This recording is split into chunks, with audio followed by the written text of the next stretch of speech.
नमस्कार, आदाब, बहुत बहुत स्वागत है आप सभी का। डीबी लाइव देख रहे हैं आप। मैं हूं आपके साथ बुशरा खानम फहद। आपको पता है कि राहुल गांधी 3 दिन के मिजोरम के दौरे पर हैं और कल उन्होंने पदयात्रा की, लोगों से संवाद किया, रैली को भी संबोधित किया और उसके बाद आज वो मीडिया से सीधे तौर पर मुखातिब हुए। नरेंद्र मोदी कभी भी मीडिया से बात नहीं करते, आपको पता ही है, लेकिन राहुल गांधी कोई मौका चूकते नहीं है जहां वो सीधे तौर पर मीडिया से संवाद ना करें। अपने पूरी भारत जोड़ो यात्रा के दौरान जहां जहां वो गए वहां वहां उन्होंने मीडिया से सीधा संवाद किया और कभी भी मीडिया के सवाल लेते में वो घबराते नहीं है। भले ही वो 56 इंच का सीना ना कहते हो कि उनका है, भले ही वो ये ना कहते हो कि वो अकेला एक सब पर भारी, लेकिन उसके बावजूद भी वो उन तमाम सवालों को बहुत सहजता से लेते हैं जो शायद बहुत मुश्किल भी होते हैं। अपनी गलतियों को एक्सेप्ट करते हुए, बड़ा दिल दिखाते हुए उन तमाम सवालों के मीडिया को जवाब देते हैं। आज राहुल गांधी जब मीडिया से मिजोरम में मुखातिब हो रहे थे तो आरएसएस और बीजेपी पर उन्होंने जमकर पलटवार किया, जमकर हमला बोला। उन्होंने कहा जो मणिपुर का मॉडल है वो दरअसल आरएसएस का मॉडल है। आरएसएस चाहती है कि कैसे देश में धर्म के नाम पर बंटवारा हो, कैसे मणिपुर को 2 हिस्सों में बांट दिया गया है। अब एक नहीं 2 मणिपुर हैं। लगातार ये बात राहुल गांधी कह रहे हैं। वहां बच्चों के साथ और महिलाओं के साथ, वहां के लोगों के साथ जो कुछ हो रहा है वो सबके सामने है 5 महीने से लगातार। और उस मॉडल को आरएसएस मॉडल करार दिया है राहुल गांधी ने। राहुल गांधी ने कहा कि हम चाहते हैं कि जिस स्टेट का जो मजहब है, जो उनका कल्चर है, जो उनका खान पान है, जिस तरह से वो जीना चाहते हैं, जो उनका रहन सहन है, उसका आदर किया जाए, उसको एक्सेप्ट करते हुए आगे बढ़ा जाए। लेकिन उन्होंने कहा कि आरएसएस और भारतीय जनता पार्टी की पॉलिसी ये है कि वो एक रंग में सबको रंग देना चाहते हैं। वो चाहते हैं कि एक आइडियोलॉजी ही पूरे देश पर थोप दी जाए और वो है आरएसएस की आइडियोलॉजी। वो चाहते हैं कि एक रंग में पूरे देश को रंग दिया जाए, वो है भगवा रंग। और ये बात लगातार राहुल गांधी करते आए हैं। जो डाइवर्सिटी है हमारे इस देश की, जहां हर मजहब के मानने वाले, हर जबान को बोलने वाले, अलग अलग तरह के कल्चर को मानने वाले जो लोग यहाँ पर रहते हैं, और ये देश उन सब से मिलकर बना है, उस कल्चर को किस तरह से तबाह बर्बाद करने की जो कोशिश है वो लगातार भारतीय जनता पार्टी और आरएसएस कर रही है। इसी पर प्रहार किया है आज राहुल गांधी ने जब मीडिया के सवालों का वो जवाब दे रहे थे। हेमंत बिस्व शर्मा को भी उन्होंने नहीं बख्शा। हेमंत बिस्व शर्मा के लिए उन्होंने कहा कि वो आरएसएस का दरअसल एक इंस्ट्रूमेंट है और जो आरएसएस की आइडियोलॉजी है उसको वो नॉर्थ ईस्टर्न स्टेट में नाफिज कर रहे हैं, उसको वहां पर थोप रहे हैं और एक तरह का वो आरएसएस का इंस्ट्रूमेंट है, ये कहा हेमंत बिस्व शर्मा के लिए। इसके साथ साथ जब उनसे पूछा गया कांग्रेस को लेकर कि मार्जिनलाइज हो रही है कांग्रेस, तो उसका बहुत ही सही तरीके से राहुल गांधी ने जवाब दिया। उन्होंने कहा कि कर्नाटका में तमाम कोशिशें भारतीय जनता पार्टी ने की, बहुत मजबूत वो पार्टी है, लेकिन हमने उन्हें हरा दिया। हिमाचल प्रदेश में तमाम तरह की कोशिशें की, बहुत मजबूत पार्टी है जैसा मीडिया कह रही है, हमने उनको हरा दिया। और इसी तरह के तमाम एग्जाम्पल उन्होंने दिया और कहा कि आगे आने वाले जो 5 राज्यों के चुनाव हैं उनमें हम भारतीय जनता पार्टी को हराने के लिए जा रहे हैं। आप इस बात को लिख लीजिए कि इन 5 राज्यों में भारतीय जनता पार्टी हारने जा रही है और कांग्रेस इसमें अपनी जीत दर्ज करने जा रही है। तो लगातार राहुल गांधी मिजोरम में सही लेकिन पूरे देश की सियासत को लेकर वो भारतीय जनता पार्टी और आरएसएस पर पलटवार कर रहे हैं, लोगों को जोड़ने की बात कर रहे हैं। लोग जिस तरह का कल्चर है, मिजोरम का जो कल्चर है, नॉर्थ ईस्ट का जो कल्चर है, वहां के स्टेट्स का जो कल्चर है, उसकी रेस्पेक्ट करते हुए वो कहते हैं कि दिल्ली से आपकी स्टेट की सियासत नहीं चलेगी, बल्कि यहाँ के लोग खुद तय करेंगे कि उनको अपने स्टेट की पॉलिटिक्स को किस तरह से रन करना है। और यही बात लगातार हम ये देख रहे हैं कि कांग्रेस चाहे किसी भी स्टेट में हो, वहां के जो लीडर्स हैं, उस स्टेट का जो कल्चर है, वहां की जो जबान है, वहां का जो रहन सहन है, उसकी इज्जत करते हुए उसको किस तरह से सम्मिलित किया जाए उसकी बात लगातार कर रहे हैं और यही राहुल गांधी कह रहे हैं। इससे पहले मैं आगे बढ़ूं, अपने मेहमानों से आपका तारुफ कराऊं, आप सुनिए पहले राहुल गांधी ने क्या कहा है आज। The different states in the Northeast are being attacked by the BJP and the RSS. Your religious foundation your languages, they're all attacked by the idea of the RSS. RSS believes that India should be ruled by one ideology and by one organization. And that is really what we are fighting against. We simply do not accept that, and we do not believe that. We want the people of Mizoram to take decisions for their future. We want them to be comfortable. We want them to be comfortable in expressing themselves, in expressing their religious practices, in expressing their social practices. And we do not believe that Mizoram should be ruled directly from Delhi. We believe in devolving power to the people of Mizoram, and that's really the fight that is taking place. Look, if you look at the two political parties, right, the MNF and the ZPM, it's very clear that these are both entry points for the BJP. MNF is directly allied with them, and it's very clear that the ZPM is not fighting the BJP. It is in fact a platform for the RSS to enter Mizoram, you know. And I think that is what essentially the Chief Minister of Assam is doing for the BJP. He is acting as he's acting to help them with the cultural annihilation of the Northeast, right? With the destruction of the cultures of the Northeast. And we believe that the cultures of the Northeast, the languages, religion of the Northeast is central to the idea of India. Yesterday I said in my student interaction that what has happened in Manipur, right, is an attack on the idea of Manipur, but also a direct attack on the idea of India in Manipur. And that is, the Manipur model is the RSS model. तो आपने देखा कि किस तरह से Manipur model जो है वो आरएसएस मॉडल है, ये कहा है राहुल गांधी ने। हेमंत बिस्व शर्मा को लेकर उन्होंने अटैक किया है। इसके अलावा जब वो मीडिया से बात कर रहे थे और जब परिवारवाद की राजनीति को लेकर सवाल उनसे पूछा गया, उसका भी उन्होंने जवाब दिया और उन्होंने कहा कि जयशाह कौन है और वो क्या कर रहे हैं राजनाथ सिंह के बेटे के लिए, अनुराग ठाकुर से लेकर और जितने तमाम परिवारवाद के नाम पर जब कांग्रेस को घेरा जाता है तो एक लंबी फहरिस्त है भारतीय जनता पार्टी के लीडर्स की कि किस तरह से उनके घर के लोग, उनके बेटे, उनके परिवार के लोग जो हैं वो सत्ता की मलाई चाट रहे हैं। इस पर भी हम बात करेंगे और भी बहुत कुछ राहुल गांधी ने कहा, मैं आपको सुनवाऊंगी, लेकिन उससे पहले मैं अपने मेहमानों के पास जाती हूँ। हमारे साथ तीन खास मेहमान इस पर बात करने के लिए जुड़ गए हैं, उनका तारुफ मैं आपसे करा दूं। मेरे साथ फिलहाल जुड़ गए हैं हेमंत अत्री जी, सीनियर जर्नलिस्ट हैं, पॉलिटिकल एनालिस्ट हैं। आप अक्सर उनको हमारे प्लेटफॉर्म पर देखते रहे, तमाम प्लेटफॉर्म्स पर वो अपनी बातों को रखते हैं बेबाकी से। बिलाल सब्जवारी जी हैं, पॉलिटिकल एनालिस्ट हैं, उनको भी आप तमाम डिजिटल प्लेटफॉर्म्स पर और हमारे तमाम प्लेटफॉर्म्स पर आप देखते रहे हैं लगातार। वो कांग्रेस को, पार्लियामेंट को कवर करते रहे, एक लंबा उनका अपना एक्सपीरियंस है। और तीसरे मेहमान हमारे साथ हैं अभिज्ञान प्रकाश, टीवी का जाना माना चेहरा, एनडीटीवी से लेकर एबीपी न्यूज, तमाम जगहों पर आपने उनको देखा, सुना है और इसके साथ साथ अब डिजिटल प्लेटफॉर्म्स पर भी वो सरगर्म है। कई बार उनको आपने मेरी डिबेट में भी देखा है। तीनों मेहमानों का बहुत बहुत स्वागत है, इस्तकबाल है। शुरुआत में आपसे करना चाहूंगी बिलाल साहब, फिलहाल ये जो आप देख रहे हैं, राहुल गांधी को आपने सुना, राहुल गांधी ने किस तरह से भारतीय जनता पार्टी और आरएसएस पर अटैक किया, ये कोई नया नहीं है। वो हमेशा एक सांस में भारतीय जनता पार्टी और आरएसएस की बात वो करते रहे हैं।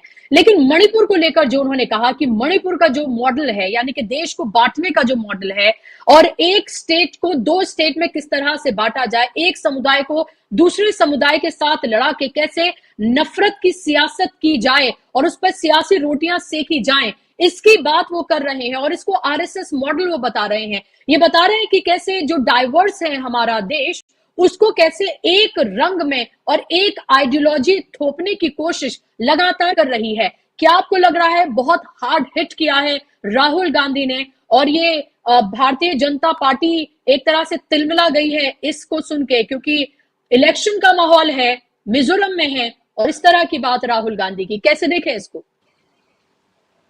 देखिए, बिल्कुल आपने ठीक फरमाया बुशरा साहिबा कि नॉर्थ ईस्ट स्टेट के अंदर जिस तरह से मणिपुर के अंदर पूरे खासतौर से मणिपुर को एक कॉमनल लाइन पे डिवाइड कर दिया गया और मेती और कुकी समुदाय के बीच में जो एक विध्वंस पैदा कर दिया गया, और जिसको राहुल गांधी ने एक आरएसएस का मॉडल बताया है। दरअसल ये पहला एग्जाम्पल नहीं है आरएसएस के मॉडल का। और आरएसएस के मॉडल की अगर पूर्व में बात की जाए तो इसकी वास्तव में उत्पत्ति और राजनीतिक पृष्ठभूमि पर ये गुजरात के कॉन्टेक्स्ट में आया था, जब पूरे गुजरात को कम्युनल लाइंस में डिवाइड कर दिया गया। तो यकीनन राहुल गांधी बार बार जो एन आइडिया ऑफ इंडिया की बात कर रहे हैं, यूनिटी इनटू डाइवर्सिटी की बात कर रहे हैं, डिसेंट्रलाइजेशन ऑफ द पावर्स की बात कर रहे हैं, वैचारिक विचारों को के समग्रता की बात कर रहे हैं, दूसरों के विचारों के रेस्पेक्ट की बात कर रहे हैं, पॉलिटिकल पॉलिटिकल पार्टीज का जो एक डिफरेंट डिफरेंट अप्रोचेस होते हैं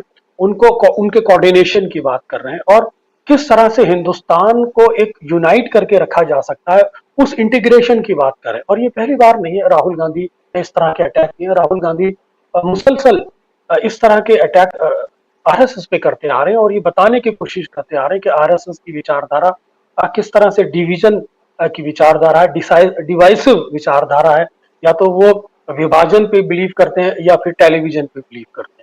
तो कुल मिलाकर राहुल गांधी का बार बार ये मैसेजिंग देने की कोशिश की जा रही है कि नॉर्थ ईस्ट स्टेट, खासतौर से इसकी एक जोग्राफिकल डायमेंशन है, और इस जोग्राफिकल डायमेंशन के पॉइंट ऑफ व्यू से नॉर्थ ईस्ट स्टेट हिंदुस्तान की सिक्योरिटी के पॉइंट ऑफ व्यू से बहुत महत्वपूर्ण हो जाते हैं। कुछ बॉर्डर्स इसके चाइना वगैरह से मिलते हैं। अगर वहां पर अगर हम पॉलिटिकल यूनाइट नजर नहीं आए और वहां पर हम डिवाइडेड इंडिया नजर आए, तो यकीनन जो बॉर्डर स्टेट्स हैं, बॉर्डर कंट्रीज हैं, उसका एडवांटेज उठा सकते हैं। हमारे सामने ऐसे बहुत सारे उदाहरण हैं, मैं सब्जेक्ट से बहुत दूर चला जाऊंगा। लार्जर प्रोस्पेक्ट्स पर राहुल जी गांधी यही कहना चाह रहे हैं कि आरएस की विचारधारा जो एक डिवाइसिव विचारधारा है, यकीनन हिंदुस्तान के जो सोशल फैब्रिक है उसको मुसलसल नुकसान पहुंचा। जी बिल्कुल। अभिज्ञान जी, आपको क्या लगता है, आप क्या सोचते हैं कि एक जिस तरह से राहुल गांधी लगातार अटैक कर रहे हैं, एक सांस में भारतीय जनता पार्टी और आरएसएस का नाम लेकर वो बात करते हैं हमेशा, और वो ये बात कर रहे हैं कि कैसे आरएसएस जो है वो डिवाइड एंड रूल की जो लगातार सियासत कर रही है, और मणिपुर जो है वो उसका आरएसएस का मॉडल है। हेमंत बिस्व शर्मा पर अटैक किया है उन्होंने, क्योंकि हेमंत बिस्व शर्मा, आपको याद है, राहुल गांधी परिवार को लेकर बहुत ही भद्दी बातें वो करते हुए नजर आए, और आज उनको भी एक तरह से आड़े हाथों लिया है, और ये बताया है कि कैसे हमारा देश दरअसल किस तरह से डाइवर्स है, और ये डाइवर्सिटी है यही इसकी नींव है। इस पर लगातार अटैक करने की कोशिश की जा रही है। क्या आपको लग रहा है कि बहुत हार्ड हिट किया है राहुल गांधी ने? नहीं, ये तो एक्सपेक्टेड है, क्योंकि देखिए राहुल गांधी जिस तरह की जबान अब काफी वक्त से बोल रहे हैं, जिस तरह से वो संसद में बोल रहे हैं, संसद के बाहर बोल रहे हैं, तो ये तो उम्मीद की जाती है कि राहुल गांधी जो है वो हिट करेंगे और हार्ड हिट करेंगे। जहां तक भारतीय जनता पार्टी और आरएसएस का सवाल है, इम्पोर्टेंट ये भी है कि ये दोहराना जरूरी है कि राहुल गांधी जो है वो जो आइडिया ऑफ इंडिया की बहस है कि भाई कैसा है और कैसा होना चाहिए, इसमें क्या तब्दीलियां जो हैं अपने जरिए से आरएसएस और बीजेपी कोशिश कर रही हैं, हमें उसके खिलाफ लड़ना है, हमें उसको रोकना है, हमें उसको आगे नहीं बढ़ने देना है। ये बातें राहुल गांधी बहुत वक्त से कर रहे हैं। कोई मेरे लिए ये सब सुनना आज नया नहीं था, इसलिए नया नहीं था क्योंकि इसी को राहुल गांधी को, और बहुत पहले उन्हें ऐसा करना चाहिए था, हाल में शुरू किया है, कोई दिक्कत नहीं है, लेकिन यही वो अपना फोरग्राउंड बना सकते हैं, अपनी जमीन तैयार कर सकते हैं कांग्रेस के लिए। तो उनको जरूरी है कि वो ये भाषा बोले, और मुख्य नेताओं के तौर पर स्वाभाविक है कि वो अटैक करेंगे भारतीय जनता पार्टी को, आरएसएस को अटैक करेंगे अपने तरीके से, लेकिन जो वो भारत की और इंडिया की बात जो कर रहे हैं वही कांग्रेस की तरफ से सुनी और कही जानी चाहिए।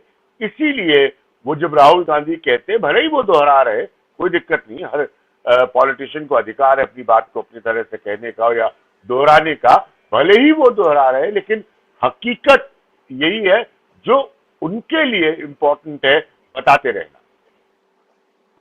जी बिल्कुल जाहिर सी बात है। और इसके अलावा मैं हेमंत जी आपके पास आऊं उससे पहले एक और बाइट है राहुल गांधी की, वो मैं सुनवा देती हूँ दर्शकों को। जब उनसे पूछा गया कि कैसे कांग्रेस क्या मार्जिनलाइज हो रही है, तो उसका जवाब उन्होंने किस तरह से दिया है, क्योंकि लगातार ये कहा जाता रहा, एक नैरेटिव जो है बनाने की कोशिश की जा रही है और की जाती रही है कि कांग्रेस जो है वो बिल्कुल साइडलाइन हो गई है, भारतीय जनता पार्टी जो है और नरेंद्र मोदी एक ऐसी पार्टी वो बन गए हैं या एक ऐसा वो चेहरा बन गए हैं जिनको हरा पाना नामुमकिन है, if not Modi then who. ये बात लगातार जो मेन स्ट्रीम मीडिया है, so called mainstream media, वो लगातार ये करता रहा है और इसके पीछे का एजेंडा भी पता है कि वो क्यों करता है। इसका भी जवाब आज राहुल गांधी ने दिया है, वो सुन लेते हैं, फिर हेमंत जी मैं आपके पास आ रही हूँ। These ideas, like the party is marginalized. Look, last I heard, the Congress party was marginalized in Karnataka. We smashed the BJP in Karnataka. Then I heard that the Congress party is marginalized in Telangana. Now I'm hearing the BJP is going to be smashed in Telangana. Then I heard Mr. Advani wrote that the laboratory of the BJP is Madhya Pradesh. We're going to decimate the BJP in Madhya Pradesh. BJP is a very strong party in Chhattisgarh. We have wiped them out of Chhattisgarh. We're going to defeat them again in the election. BJP is a very strong party in Rajasthan. Well, we defeated them the last time, we're going to defeat them again this time. Right? And we're going to do the same to them in the Northeast. Please do not underestimate the idea of the Congress party. There's a big difference between the idea of the Congress party, which is deeply embedded in the hearts of the people of Mizoram and the hearts of the people of the Northeast. And it's very easy for the BJP to portray using the media that they control, such statements that our party is marginalized. It's not marginalized. Don't worry. Just be a little bit patient and see what happens in Mizoram. तो अभी आपने सुना राहुल गांधी को, कल भी उन्होंने media पर attack किया। उन्होंने कहा कि मणिपुर नहीं आए हैं मीडिया के जो सो कॉल मेन स्ट्रीम मीडिया के जो लोग हैं, लेकिन इजराइल जाने का उनके पास वक्त है और वहां की स्टोरीज पे स्टोरीज, प्रोग्राम्स पे प्रोग्राम्स किए जा रहे हैं। इजराइल पर बात करने का टाइम है नरेंद्र मोदी के पास, लेकिन मणिपुर आने का टाइम नहीं है। उसी मीडिया मैनेजमेंट की बात कल भी की थी और आज भी की, और उसी मीडिया मैनेजमेंट जो लगातार ये कहता रहा है कि कांग्रेस मार्जिनलाइज्ड है, आज उन्होंने कहा कि कर्नाटक और हिमाचल को लेकर भी यही कहा था और हमने जीत दिखाई वहां पर, और 5 राज्य जहां चुनाव होने जा रहे वहां पर भी हम अपनी जीत दर्ज करेंगे। क्या इसको आप किस तरह से देख रहे हैं हेमंत जी? इस कॉन्फिडेंस की वजह क्या देखते हैं आप? जो आज आप उनका रीइन्वेंटेड लुक है, ये उसका जो रूप है वो बेसिकली जो फील्ड में लगातार पिछले 1.5 साल से आप उनकी क्या छवि बनाई गई थी कि he is a unwilling politician, और अब पिछले 1.5 साल से आप देखिए he is a full time politician. और इस तरह का जो कॉन्फिडेंस आता है वो लगातार लोगों के बीच में रहने से आता है, जब आपके हाथ में लोगों की पल्स होती है। आज उन्होंने जो शब्द यूज किए वो राहुल गांधी की सामान्य भाषा नहीं है, अगर आपने ध्यान दिया हो। We will decimate BJP, we will demolish BJP, ये जो शब्द है, और वो किन स्टेट्स की बात कर रहे हैं? आज की तारीख में भारतीय जनता पार्टी का जो बैंड वैगन है उसको हेड ऑन कौन ले रहा है? अकेले पूरे देश के स्तर पे देखें, आरएसएस और बीजेपी को एक साथ, और इंक्लूडिंग मोदी, और आज तो अमित शाह के बेटे को भी इंक्लूड कर लिया उन्होंने, तो सिंगल हैंडेडली वो लड़ते दिखाई दे रहे हैं। और जिन शब्दों का वो प्रयोग कर रहे हैं वो न्यूली फाउंड कॉन्फिडेंस है उनका। उसका कारण है लगातार लोगों के बीच में रहना, लगातार युवा वर्ग और तमाम वर्गों से संवाद करना, पदयात्राएं करना, तमाम तरह की चीजें। और उसका परिणाम आप देखिए, कमाल की चीजें सामने आ रही है। पूरी भारतीय जनता पार्टी मिजोरम के चुनाव में अभी तक कहीं दिखाई नहीं दी है। किस मुंह से जाए? वो डबल इंजन का जो नाम पे वोट मांगते थे वो तो ट्रबल इंजन है। पूरे नॉर्थ ईस्ट ने देख लिया मणिपुर का हाल। और अब उसी चीज को एनकेश करने के लिए राहुल गांधी मणिपुर जैसी छोटी स्टेट में 3 दिन लगा रहे हैं। आपको लगता है 3 दिन का मतलब क्या है? वो हर वर्ग से उन्होंने पदयात्रा भी की, उन्होंने स्टूडेंट से इंटरेक्शन किया, आज सुबह जो उन्होंने प्रेस कॉन्फ्रेंस की, उसके बाद रैली की, और लगातार इस तरह की चीजें। तो भारतीय जनता पार्टी की हालत ये हो गई है। देखिए, आपको अगर ध्यान हो 2004 में जो नरेंद्र मोदी की जो लॉन्चिंग के बाद जो स्थिति हुई थी, गुजरात के अंदर एक वाइब्रेटिंग गुजरात कार्यक्रम होता है जिसमें इन्वेस्टर्स मीट के नाम पे वाइब्रेटिंग गुजरात मैंने भी कई बार कवर किया। इस बार जब गुजरात सरकार ने वो आयोजित किया तो नरेंद्र मोदी जी पहली बार उस फंक्शन के अंदर गौतम अडानी नहीं आए। Can you believe it? इस देश के अंबानी और अडानी उस जो वाइब्रेटिंग गुजरात है उसके मेन फीचर्स होते थे हर बार, और मैक्सिमम इन्वेस्टमेंट का प्रॉमिस भी वही करते हैं 2004 से। इस बार राहुल गांधी ने हालत ये कर दी है गौतम अडानी और नरेंद्र मोदी की कि वो एक साथ फोटो में नहीं आ सकते हो। पब्लिक इंटरनली कुछ भी करते रहे, पब्लिक प्लेटफॉर्म पे आने की उनकी हैसियत नहीं छोड़ी उन्होंने। यह हाल तो अडानी का कर दिया है। उसके बाद जो बाकी चीजें हैं, जैसे आज उन्होंने जिस कॉन्फिडेंस के साथ परिवारवाद का जवाब दिया कि हु इज जय शाह, उनके क्रेडेंशियल्स क्या है, अनुराग ठाकुर की बात उन्होंने की। तो इसका मतलब यह है कि उन्होंने हेड ऑन लेने को, बीजेपी का जो प्रचार है उसको हेड ऑन लेने का एक नया तरीका निकाल लिया है कि सवाल से बचना नहीं है। अब पिछले कुछ समय में आपने देखा होगा भारतीय जनता पार्टी का कोई भी टॉप नेता, प्रधानमंत्री तो चलो वैसे ही नहीं करते, अमित शाह, राजनाथ सिंह और तमाम बड़े नेता जो है, किसी को प्रेस कॉन्फ्रेंस करते हुए नहीं देखा होगा आपने। आज मुझे बताइए 168वां दिन है, मणिपुर में जो ये हालात चल रहे हैं 168वां दिन है, और 90% जो पेट्रोल पंप्स हैं वहां पर पेट्रोल और डीजल नहीं है। और उसका कारण सुनेंगी तो आप स्तब्ध रह जाएंगे।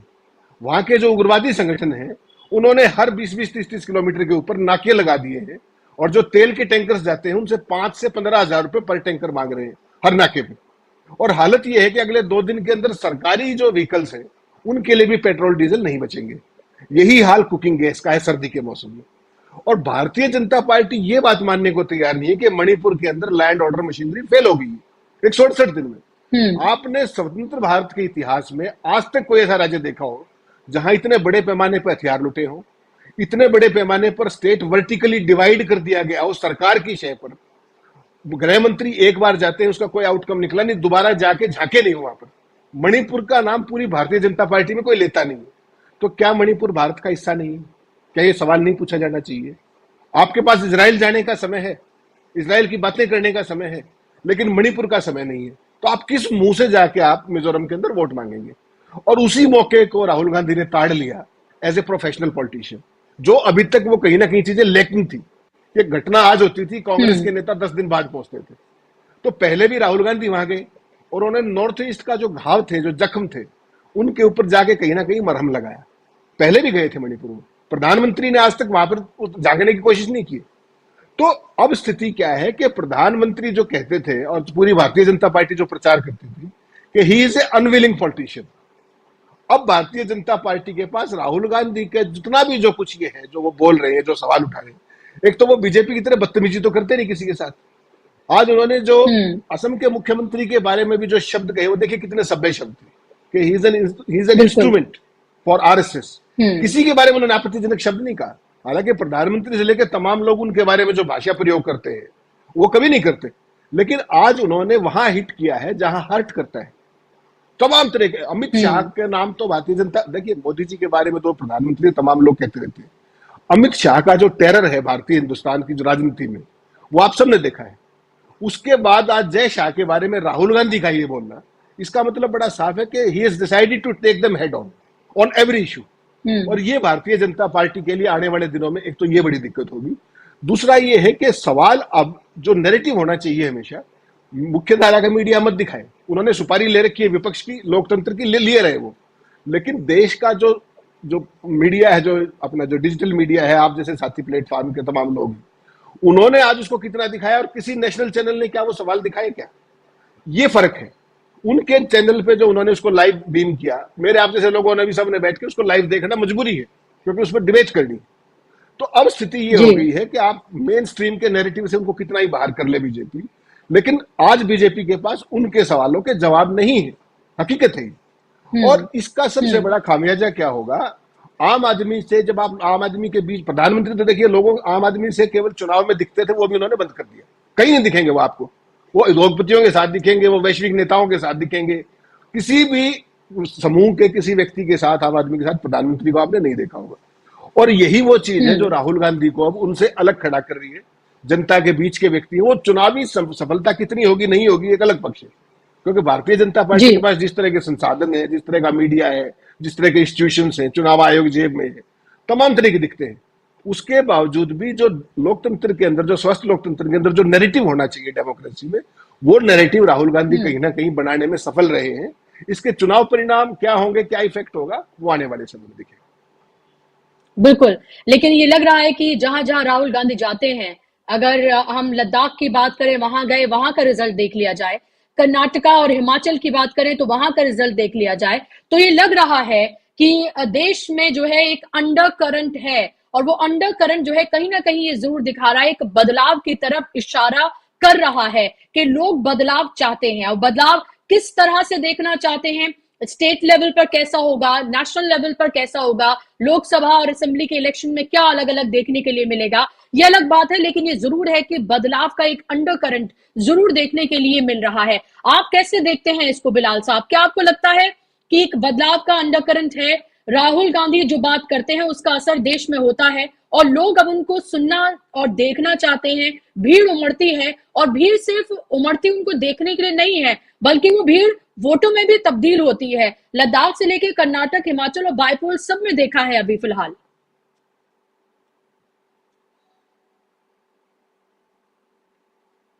बिलाल साहब।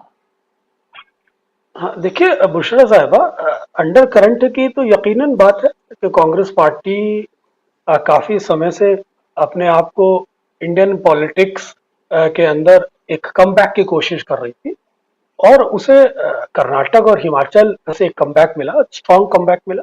लेकिन अगर आप पास्ट की भी बात करें तो आप देखिए कि मध्य प्रदेश में सरकार गिराई थी, चुनी हुई सरकार गिराई गई, कर्नाटक में चुनी हुई सरकार गिराई गई थी, गोवा में चुनी हुई सरकार गिराई गई थी, आपका महाराष्ट्र में चुनी हुई सरकार गिरा दी, राजस्थान पे अटेम्प्ट किया गया था, यहाँ चुनी हुई सरकारें गिरा दी। तो ये भी नहीं भूलना चाहिए कि कांग्रेस कभी कमजोर रही है। आपने कांग्रेस के पैरों पे क्योंकि लाठी मार के लोकतंत्र में उनकी सरकारें गिरा दी, उनको एक मजबूर कर दिया, और उनके फाइनेंशियल पोजीशन को आपने एक स्ट्रेटेजिकली फॉर्म के अंदर बहुत ही ज्यादा टाइट कर दिया, और जो चुनी हुई सरकारें थी उनको जब आपने गिराया है तो यकीनन उनके सामने आपने कठिन रास्ते पैदा कर दिए, उनके रास्तों में आपने कांटे पैदा कर दिए, और कांग्रेस ने उसके बाद भी कम बैक किया। राहुल गांधी ने जो भारत जोड़ो यात्रा की थी, तो उसमें ये उन्होंने उसके पीछे मंशा यही थी कि जब हमें पूरे देश के अंदर एक लोकतंत्र के अंदर जो मीडिया की जिम्मेदारी होती है विपक्ष के पार्ट को रखने की, जब उसने मीडिया के माध्यम से आइसोलेट कर दिया गया, तब राहुल ने कहा था हमारे पास कोई रास्ता नहीं बचा, और उससे उनके रास्ते खोले। उन्होंने पूरे अपने कार्डर को गैल्वेनाइज किया। इंडियन डेमोक्रेसी के अंदर जो जनता थी उसके अंदर एक मोमेंटम आया, कांग्रेस की पॉलिटिकल क्लैरिटी, आइडियोलॉजिकल क्लैरिटी पूरे देश के सामने आई, और उसके इफेक्ट आपने देखा हिमाचल में भी देखने को मिले, कर्नाटक में भी देखने को मिले। देखिए कुल मिलाकर जो Rahul Gandhi an idea of India की बात कर रहे हैं, उसकी अगर आप उसकी पॉलिटिकल डायनेमिक्स को समझे तो उसमें वास्तव में वो कांग्रेस की एक आइडियोलॉजिकल बैटल के लिए लड़ रहे हैं। जो कांग्रेस की जो एक जो धर्मनिरपेक्षता की राजनीति है, जो उसका एक लार्जर फैब्रिक है, जिसके अंदर से वो सभी को साथ लेने की बात करती है, कम्युनलिज्म को हेड ऑन लेने की बात करती है, तो ये सारी चीजें हैं। राहुल गांधी ने उसके लिए संघर्ष किया, राहुल गांधी ने पार्टी को दोबारा खड़ा किया है, और राहुल गांधी ने सिर्फ भारतीय जनता पार्टी से नहीं लड़ाई लड़ी है, इस मामले में सिस्टम से लड़ाई नहीं लड़ी है, बल्कि कांग्रेस के अंदर भी लड़ाई लड़ी है। राहुल गांधी को ये चैलेंजेस दो तरीके से फेस करना पड़े। उन्होंने G20 को भी फेस किया पार्टी के अंदर, उधर भारतीय जनता पार्टी और सिस्टम को भी फेस किया। वो एक तरफ ईडी सीबीआई को फेस कर रहे थे, उधर कांग्रेस के सीनियर G23 के लीडर्स जिस तरह से उन पर हावी होने की कोशिश कर रहे थे, कांग्रेस पार्टी के अंदर जिस तरह से उनको एक आइसोलेट करने की कोशिश की गई थी,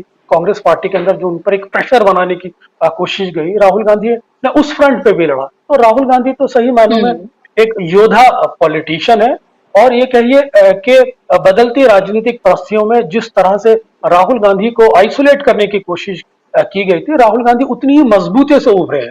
तो ये बताता है कि राहुल गांधी का जो आइडियोलॉजी का जो कमिटमेंट है वो कितना स्ट्रांग है। यहाँ एक बात और आपको कहना चाहूंगा मैं कि राहुल गांधी की जो ताकत है वो वास्तव में राहुल गांधी की जिद है। देखिए जिद अपने आप में एक नेगेटिव इंप्रेशन का वर्ड है, लेकिन किसी चीज की अगर आप किसी चीज की जिद एक पॉजिटिव कॉज के लिए करें तो वो यकीनन रिजल्ट ओरिएंटेड हो जाती है। तो राहुल गांधी की जो जिद थी सिस्टम से लड़ने की, विचारधारा से लड़ने की, हिंदुस्तान के नेशनल फैब्रिक को बचाने की, हिंदुस्तान के डेमोक्रेसी को बचाने की, एन आइडिया ऑफ इंडिया को बचाने की जो जिद थी, उसने राहुल गांधी को राहुल गांधी बनाया है। बिल्कुल बिल्कुल, बहुत सही बात आप यहाँ पर कह रहे हैं कि उसने राहुल गांधी को राहुल गांधी बनाया। लगातार हम ये देख रहे हैं कि राहुल गांधी पहले वो शख्स हैं हिंदुस्तान में पॉलिटिशियन है जो आरएसएस और भारतीय जनता पार्टी को हमेशा एक साथ एक सांस में वो बोलते हैं। अडानी की बात करूं, अडानी पर भी वो लगातार उसी तरह से वो अटैक करते रहे हैं और उसकी वजह से उन्हें बहुत कुछ झेलना पड़ा। क्रूनी कैपिटलिज्म के खिलाफ वो बोलते रहे हैं एक ऐसे दौर में जहां आप ये देखें कि कॉर्पोरेट हाउसेस जो हैं उनका किस तरह से दखल अंदाजी है तमाम सियासी पार्टियों में। आपको पता ही है कि बिना पैसे के तो चुनाव लड़ा नहीं जा सकता। उसके बावजूद भी इतना स्ट्रॉन्ग स्टैंड राहुल गांधी का लेना ये बताता है कि जिस तरह से बिलाल साहब ने कहा कि वो जिद है उनकी और वो जिद पर अपने अड़े हुए हैं।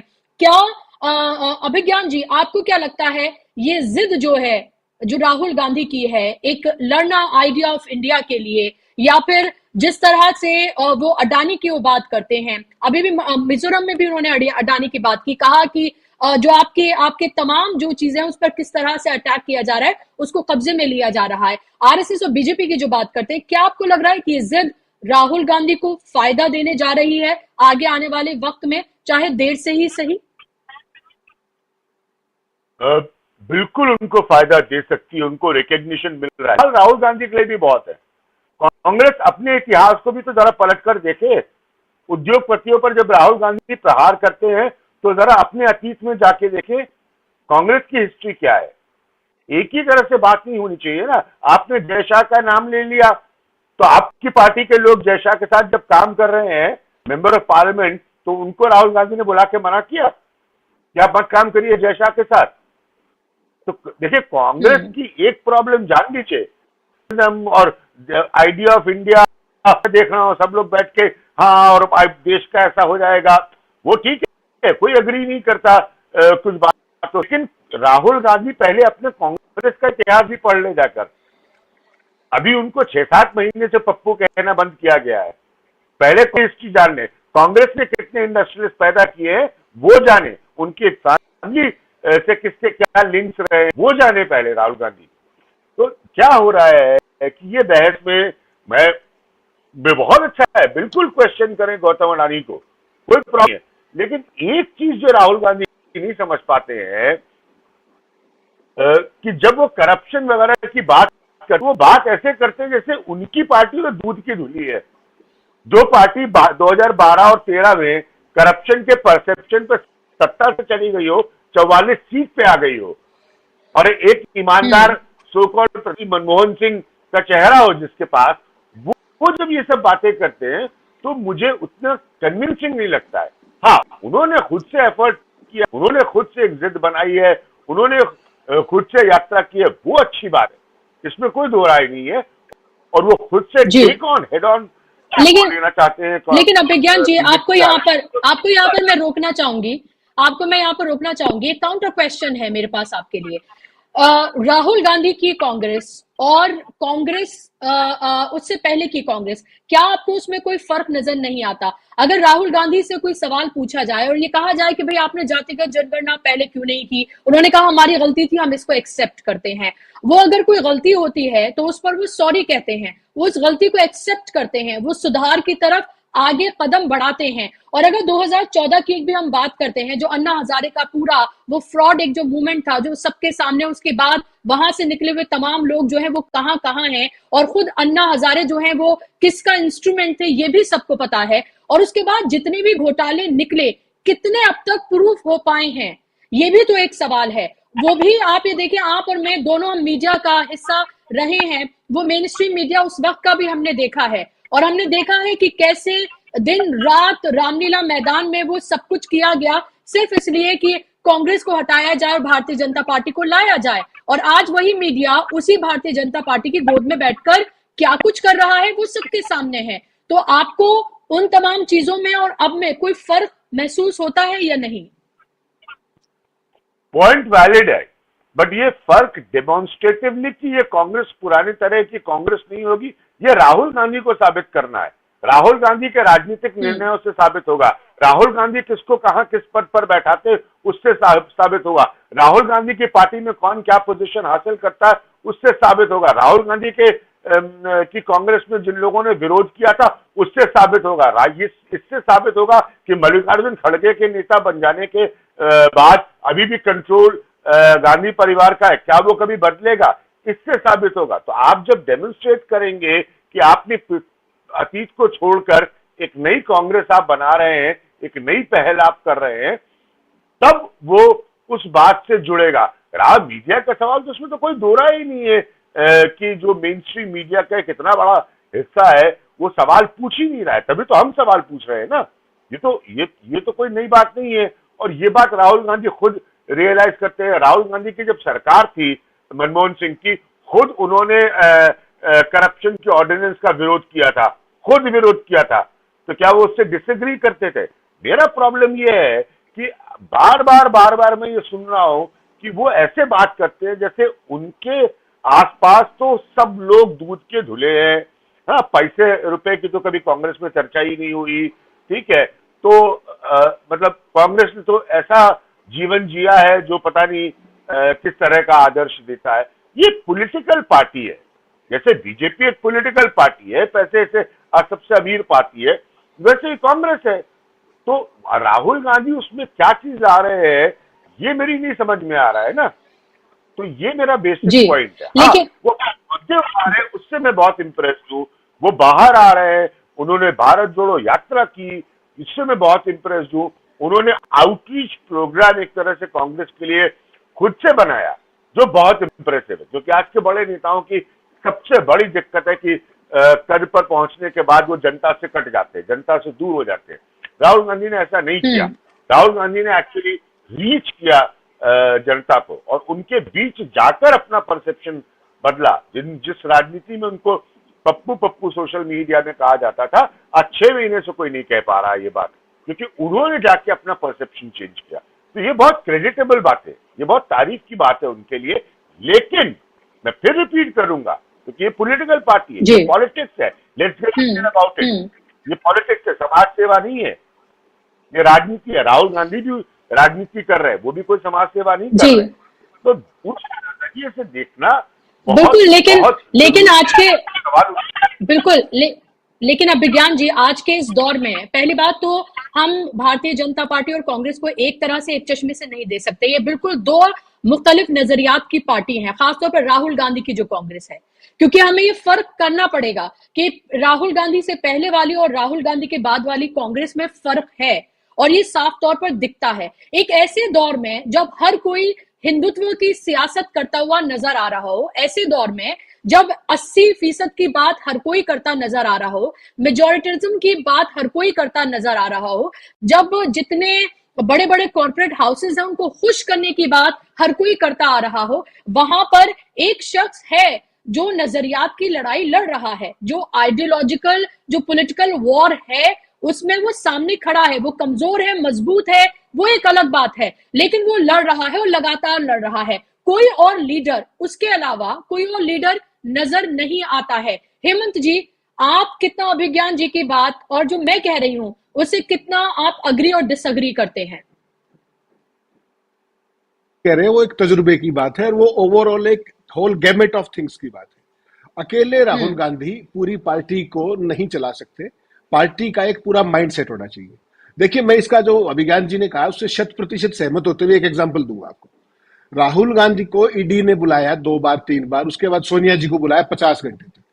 क्या वो हल्के से भी उनके कदम कभी आपने डगमगाते हुए देखे किसी तरीके के? बिल्कुल अपनी बात पर खड़े रहे, अड़े रहे और आज तक लड़ते रहे। कांग्रेस पार्टी के अंदर आज कितने नेता हैं जो सीबीआई और ईडी का नाम लेते ही अपनी मांद में नहीं घुस जाते और उसके बाद 6 महीने तक निकलते नहीं? तो राहुल गांधी का जो नारा है डरो मत, सबसे पहले तो अपनी पार्टी का ही डर निकाल लेना। कांग्रेस पार्टी के जितने क्षेत्रीय छत्रप है और जिसके खिलाफ एक सीबीआई ईडी का छोटा सा भी केस है, वो आज कहां खड़े हुए हैं, कहां लड़ रहे हैं? वो किसी का नाम ले लीजिए आप, पहली बात। दूसरी बात, बुशरा जी एक बात समझनी होगी, अभिज्ञान जी जो बात करें ना उसके बिटवीन द लाइंस पढ़िए वो क्या है, बद अच्छा और बदनाम बुरा। राहुल गांधी की जो कांग्रेस पार्टी है, देखिए राहुल गांधी कांग्रेस से अलग नहीं कर सकते अपने आप को, उस कांग्रेस के हिस्से हैं वो, और उसकी जो अपनी जो पिछली गलतियां हैं 2014 के अंदर बद अच्छा और बदनाम बुरा की स्थिति थी।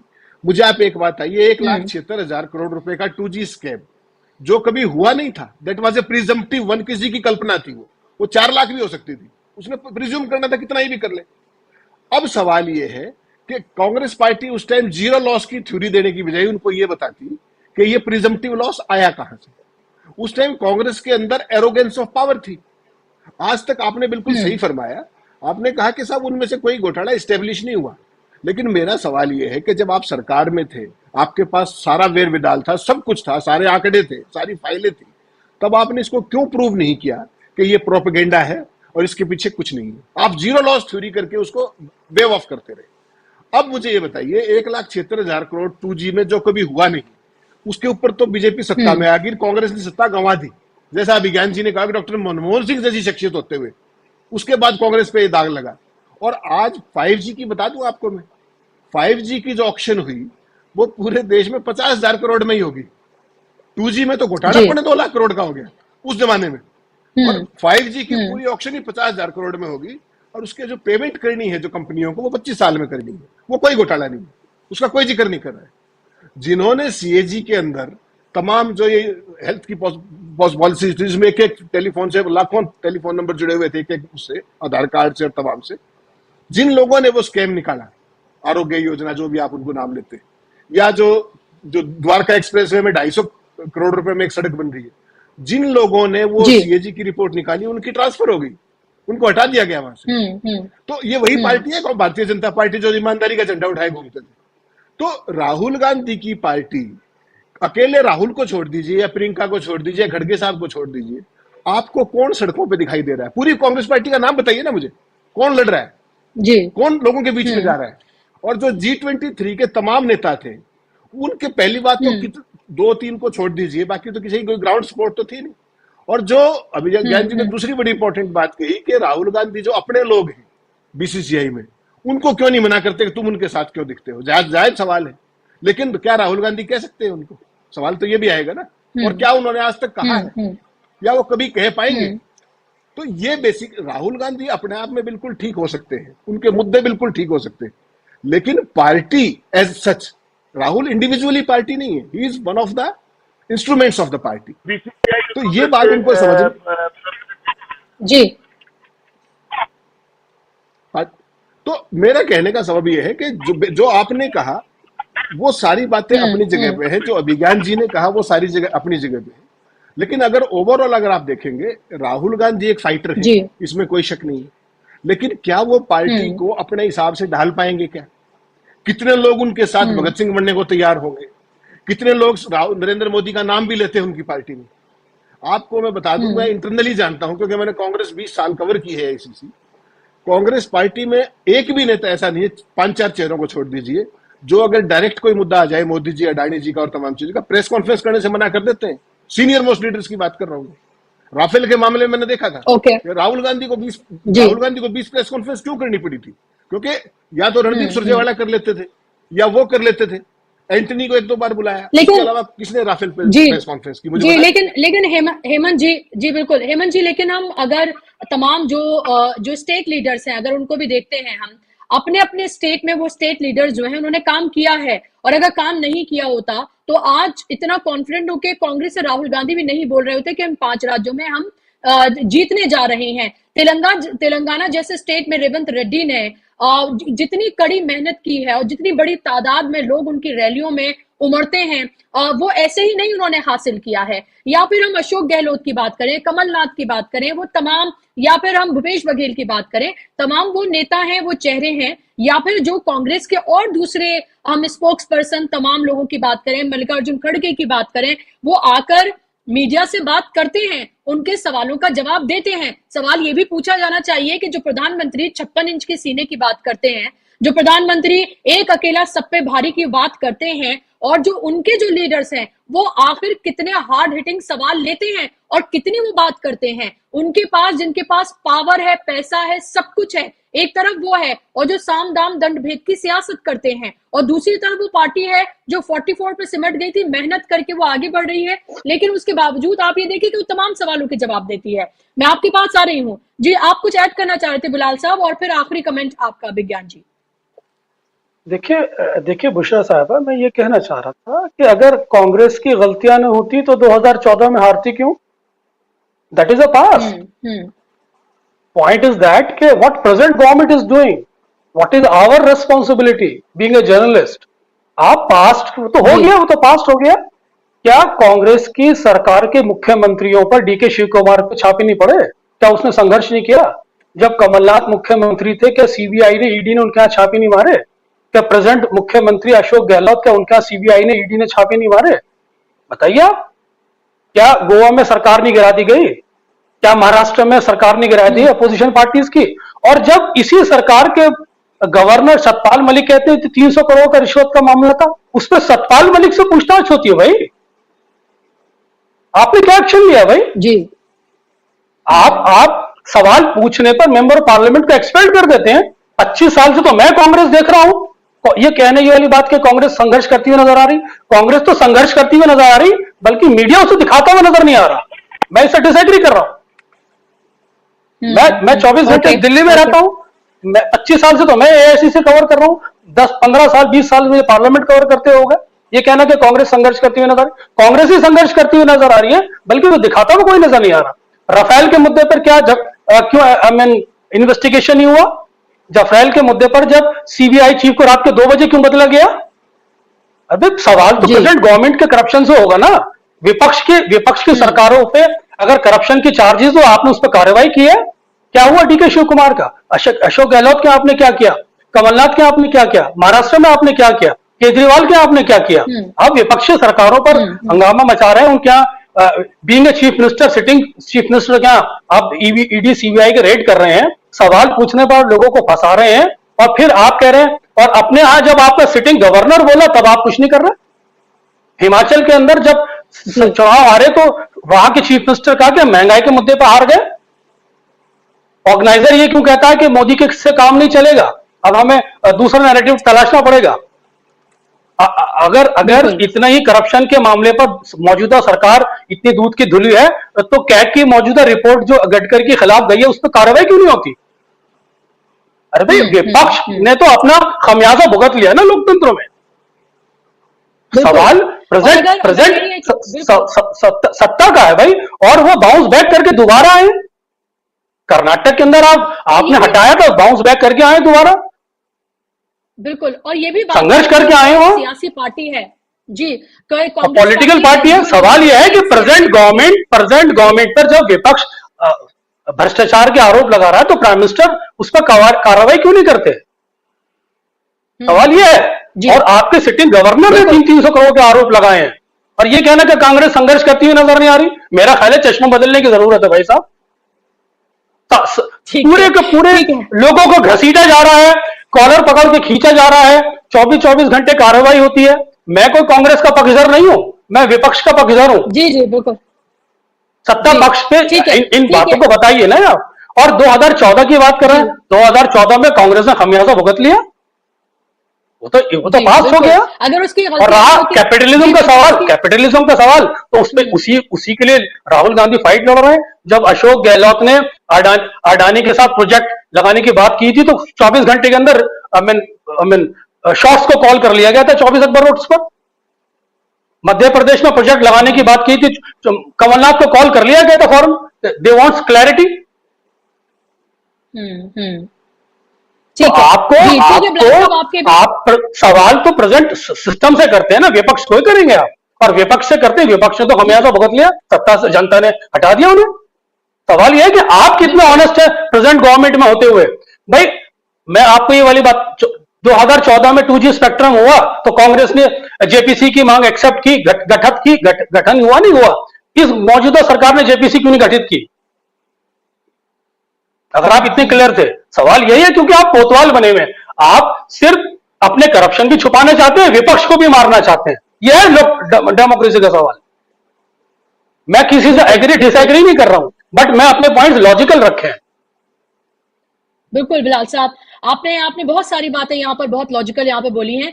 वक्त की मेरे पास बहुत कमी है। आई नो बहुत सारे पॉइंट्स हैं, हेमंत जी भी रखना चाह रहे होंगे, क्योंकि आज की डिबेट थोड़ी सी डिफरेंट हो गई है जैसे मेरे यहाँ होती है उससे। अभिज्ञान जी, लास्ट पॉइंट मैं आपको दे रही हूँ, आप अपनी बात को रखिए, फिर मैं शो को वाइंड अप करूंगी। नहीं, मेरा बस लास्ट पॉइंट यही है, क्योंकि मेरे हिसाब से चर्चा कांग्रेस की थी और विपक्ष की भूमिका की है। तो जो रोल मॉडल राहुल गांधी अपने हिसाब से कांग्रेस का रखना चाहते हैं, और उसकी वो भरपूर कोशिश कर रहे हैं, जिसकी सराहना की जानी चाहिए, क्योंकि ये आज सरकार के ऊपर प्रोग्राम नहीं था, नहीं तो फिर हम ऐसा नहीं है कि सरकार से सवाल कम है, प्रोग्राम था आज कांग्रेस के ऊपर।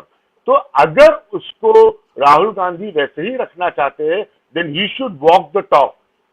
अंग्रेजी में कहते हैं ना, फ्रेज है, he should walk the talk. जी, खाली ये नहीं कि पहले कांग्रेस क्या थी और आज कांग्रेस क्या है, he should walk the talk, क्योंकि लोग उनकी तरफ, जो पहले नहीं था, आज उनका एसेट ये है, उनकी ताकत ये है कि देश उनकी तरफ देख रहा है, जो पहले नहीं देख रहा था। ओके ओके, तो एक उम्मीद भरी निगाह से देश उनकी तरफ देख रहा है और जो वो कह रहे हैं वैसा होना चाहिए। लेकिन ये भी बात है इसके साथ साथ, and I don't want to sound like a Congress spokesperson, but I would say what is truth, कि जो दिख रहा है वो बताना बेहद जरूरी है, क्योंकि जो मेन स्ट्रीम मीडिया है वो तमाम इस तरह के सच छिपाता रहा है। और चाहे राहुल गांधी कहीं पर हो, विपक्ष की जो पार्टियां हैं वो कहीं पर भी रैली करें, अपनी बातों को रखें, उन सबको नहीं दिखाया जाता है, दरकिनार किया जाता है। और आपको पता है, इसीलिए 14 जो एंकर्स हैं जो नफरत फैलाते हैं उनको बायकॉट भी किया गया था तमाम इंडिया गठबंधन की तरफ से, और मीडिया को लेकर लगातार बात करते रहे हैं राहुल गांधी और तमाम विपक्षी पार्टियां। और ऐसे में यह भी कहना बेहद जरूरी है कि जो राहुल गांधी कह रहे हैं उन पर वो अपना स्टैंड बदलते नहीं हैं। चाहे मणिपुर की बात करें, जातिगत जनगणना की बात करें, जातिगत जनगणना एक ऐसा स्टैंड है जो शायद पहले कांग्रेस का नहीं रहा है, लेकिन उन्होंने अपनी गलती को स्वीकार करते हुए ये एक्सेप्ट किया कि हाँ गलती थी, और आज उन्होंने उसमें बदलाव किया है। और जिस भी तरह की वो बात करते हैं, चाहे क्रूनी कैपिटलिज्म की बात करें, और चाहे वो डाइवर्स इंडिया की बात करें, चाहे कल्चर की बात करें, उस सब पर हम ये देख रहे हैं जो उनका स्टैंड था वो है और वो कायम है फिलहाल। और आगे भी देखना होगा कि जो वो कह रहे हैं उस पर वो कितना खरे उतरते हैं। अभी तक तो शायद वो जो कह रहे हैं वो कर कर दिखा रही है, आगे जनता ही तय करेगी 5 राज्यों के चुनाव और फिर 2024 में कि क्या होने जा रहा है। बहुत शुक्रिया आप तीनों मेहमानों का इस कार्यक्रम का हिस्सा बनने के लिए, और शुक्रिया आप तमाम दर्शकों का भी हमारे साथ जुड़ने के लिए। धन्यवाद, शुक्रिया।